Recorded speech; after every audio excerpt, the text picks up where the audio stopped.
আমার জাতীয় পতাকা যারা বেয়ার করে সেই ক্রিকেটারদের সেরকম ন্যাশনাল হিরোদেরকে আপনি থাপড়াবেন, মার দিবেন, লাথি মারবেন, সে যেই হোক ভাই, আপনি এটা করতে পারেন। তো ফৌজদারি আইনের অপরাধ। এটা ভয়াবহ অপরাধ। চান্ডিকা হাতুরা সিং এর প্রসঙ্গে যদি কথা বলি, চান্ডিকা হাতুরা সিং এর নিয়ে আমি খুব রিসেন্টলি পারভেজ মারুফকে জিজ্ঞেস করেছিলাম। পারভেজ মারুফ তিনি বলেছেন দুই ধরনের ফিলোসফি, কেউ তাকে পছন্দ করে, কেউ তাকে পছন্দ করে না। ডমিঙ্গো যখন চলে যায়, একটা পর্যায়ে যখন ভ্যাকুয়াম তৈরি হলো বাংলাদেশের কোচিং ইনস্টিটিউটে, আপনি প্রথম চান্ডিকা হাতুরা সিং এর নামটা বলেছিলেন আপনার একটা রিপোর্টে, এবং সে সময়টাতে আপনার কন্টেন্টের পরে আমরা জেনেছিলাম যে ওকে হাতুরা সিং এ ফ্রি আছে, দেন হাতুরা সিং এ সেকেন্ড ফেজে তিনি আবার আসতে পারেন।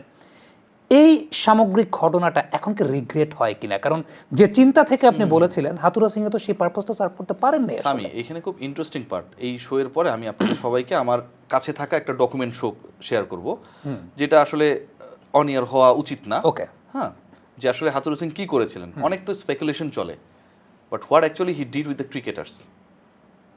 সেভারাল ক্রিকেটারকে মাইর দিছে। Is it? Of course is it. Okay, ঠিক আছে, আমি আপনাকে দেখাবো। হ্যাঁ, আপনারা যারা আছেন এখানে তো অনেকেই আছেন, আপনারা সবাই শুনবেন, আমার কাছ থেকে শুনবেন, এটা আমার কথা না। বাট আমার কোশ্চেনটা রিয়াসাত ভাই ওই জায়গাটাতে, এই ক্রিকেটার যখন আপনার সঙ্গে শেয়ার করলেন, পরে যখন তিনি স্টেটমেন্ট দেওয়ার সময় স্টেটমেন্ট দেন না, অস্বীকার করেন। সামি, এইটা তো কিন্তু আমরা শুনেছি হচ্ছে পাস্ট বোর্ড থেকে, যারা উনার এমপ্লয়ার ছিলেন, তারা সবসময় হাতুরু সিংকে কিন্তু রক্ষা করার চেষ্টা করছে। ফারুক আহমেদ যখন এলেন, তারপরে কিন্তু ওই পার্টিকুলার ক্রিকেটার কিন্তু প্রপার স্টেটমেন্ট দিয়েছে। বাট আমি ওই ফেজের কথা বলছি, ওই সময়টা তো আপনি ভিলেন তখন। একদমই। এবং ওই সময় আমি ভিলেন হবার পরেও আমি ওই ইস্যুতে যে ডকুমেন্টসগুলো আমার কাছে আছে, আমি সেটা ডিসক্লোজ করি নাই। আমি করতে পারতাম, আমি কেন করি নাই জানেন?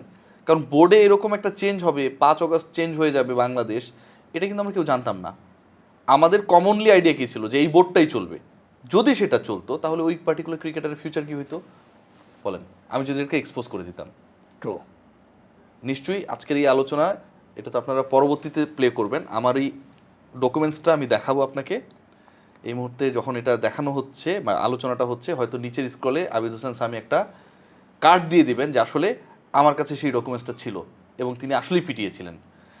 এটা আমি এটা অনুরোধ করব যে এটা আপনারা ওই জায়গাটায় অ্যাড করে দিবেন। এটা খুবই এক্সক্লুসিভ, এটা আমি শেয়ার করতে পারবো না সবার সাথে, বাট আপনাকে আমি শোনাতেই পারি। আপনি সেটা দিয়ে দিবেন আমি আশা করব। এবং এটা খুবই খারাপ কাজ, মানে আমার জাতীয় পতাকা যারা বেয়ার করে, আমার জাতীয় দলের জার্সিতে যারা খেলতে নামে, সেই ক্রিকেটারদের সেরকম ন্যাশনাল হিরোদেরকে আপনি থাপড়াবেন, মার দিবেন, লাথি মারবেন, সে যেই হোক ভাই, সে যত বড় ছোট হোক, দেখতে খারাপ হোক, নন পারফর্মার হোক, আপনি এটা করতে পারেন। তো ফৌজদারি আইনের অপরাধ। এটা ভয়াবহ অপরাধ। মানে এটা কোনো আইন, আমার কাছে মনে হয় যে নতুন আইন তৈরি করা দরকার, যে আপনার জাতীয় হিরোকে একজন ফরেন ন্যাশনালিটির মানুষ এসে, যাকে চাকুরি দেওয়া হয়েছে এখানটায়, সে মারতেছে, পিড়িতেছে, এবং ক্রিকেটার শুধু দলে টিকে থাকার জন্য ও ম্যাটটা খাচ্ছে। আমরা পাওয়ার জেনারেশন,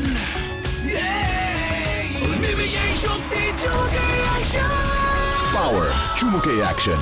রিয়াসাত ভাই যেমনটা বলছিলেন যে আমাদের ওই রেকর্ডিংটা শেষে তিনি আমাকে ব্যক্তিগতভাবে শোনাবেন যে আসলেই চান্ডিকা হাতুরা সিংহের ওই চর, থাপ্পড় বা লাথি মারার ইনসিডেন্টের ঘটনা সত্য কিনা। হ্যাঁ, রিয়াসাত ভাই সেটা শুনিয়েছেন এবং I was very much shocked. এবং এমন এমন ক্রিকেটারদের স্টেটমেন্ট সেই রেকর্ডিংটায় আছে, আমার কাছে মনে হয় যে আমি ব্যক্তিগতভাবে আসলে খুব শকড। এবং সত্যি কথা বলতে প্রবলেম যেটা হয় যে আমাদের ক্রিকেটাররা যখন ইনফরমেশনগুলো দেন, তারা দেন আফটার দ্যাট তারা সেটা স্বীকার করেন না। একটা পোল্টিনের মতো একটা ব্যাপার থাকে, এটা হয়। এবং হ্যাঁ, এটা খুব স্বাভাবিক যে তাদের প্রোটোকলজনিত একটা ব্যাপার থাকে, তারা হয়তো বা সেটা করতে চান না। বাট দিন শেষে রিপোর্টারকে বা সাংবাদিককে একটা মিসআন্ডারস্ট্যান্ডের খাতায় সবাই ফেলে দেন। তবে রিয়াসাত ভাই রেকর্ডটা রাখেন, কিন্তু এটাও বেশ ভালো যে রেকর্ডটা কিন্তু পরবর্তী সময় তিনি এক্সপোজ করেন না। তিনি আমাকে ব্যক্তিগতভাবে শুনিয়েছেন, I can assure you it was true.